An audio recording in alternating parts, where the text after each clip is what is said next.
Bonjour Francis. Bonjour et bonjour aux auditeurs et aux invités.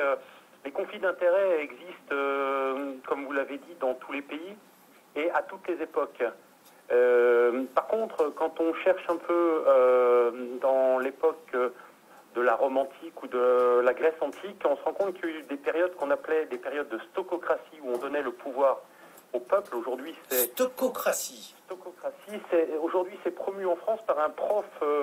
un collègue de votre invité, un prof d'économie du sud de la France qui s'appelle Étienne Chouard et qui est pour beaucoup d'introductions de tirage au sort. Par exemple, vous avez sur votre plateau quelqu'un qui... Bien sûr, nous avons consacré une émission à cela avec Étienne Chouard il y a quelques mois. Mais qu'est-ce que vous voulez dire aujourd'hui, Francis? Il y a des possibilités d'en finir avec les conflits d'intérêts? Les réseaux se mettent en place dans la durée.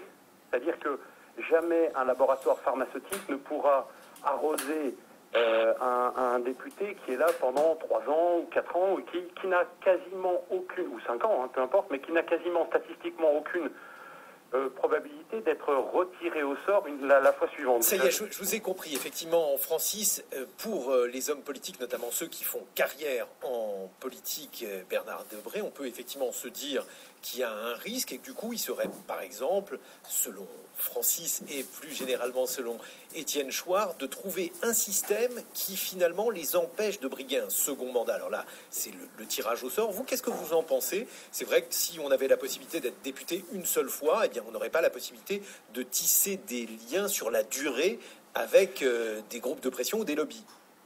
Moi, je suis très opposé au fait qu'on dise une seule fois. Ça ne veut rien dire une seule fois. Qu'est-ce qu'on va faire? Ça dure 5 ans. Est-ce qu'on peut entreprendre quelque chose? Mais deux réflexions. D'abord, le député n'a pas de pouvoir. Il a des pouvoirs quand il y a plusieurs mandats. Il y a des pouvoirs quand il est président du conseil général, il y a des pouvoirs quand il est président du conseil régional, des pouvoirs quand il est maire. Mais le député en lui-même, théoriquement, n'a pas de pouvoir. Et c'est une très grande ambiguïté. La très grande ambiguïté, c'est qu'on pense qu'il a des pouvoirs. En fait, il est le représentant du peuple français. Il est même, théoriquement, coupé de sa base, puisqu'il n'est pas... Il représente le peuple français, mais il a le pouvoir d'un vote. Évidemment, on pourrait imaginer, on peut imaginer, ça peut se passer, que quand un parti politique ou quand une majorité de députés vote pour telle et telle loi, il peut y avoir dans ce domaine-là, et parmi ces gens, quelquefois, des conflits d'intérêts, mais à mon avis, ils sont assez pauvres. Il faut quand même nuancer. Un parlementaire a un pouvoir de contrôle vis-à-vis de l'exécutif. Lorsqu'il est rapporteur d'une mission de contrôle sur des problématiques, il peut investiguer ces problématiques. Il a un certain nombre d'administrateurs qui peuvent venir les aider pour lui apporter le pouvoir d'investigation, mais le pouvoir de faire. Est-ce que moi j'ai le pouvoir?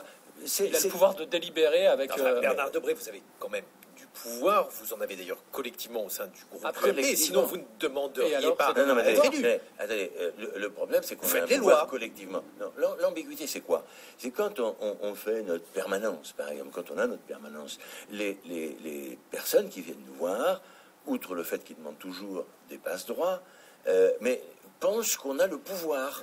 Alors, on voudrait, quand le député est là, on voudrait une crèche. Mais, désolé, le député ne peut pas vous donner une crèche, sauf s'il est député maire.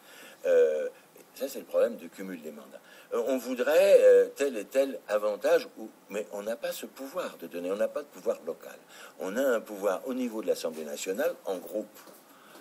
Et ça, c'est très important de le savoir. Ça permettra de diminuer un certain nombre d'ambiguïtés. Vous êtes également médecin et il y a un conflit d'intérêts qui est quasi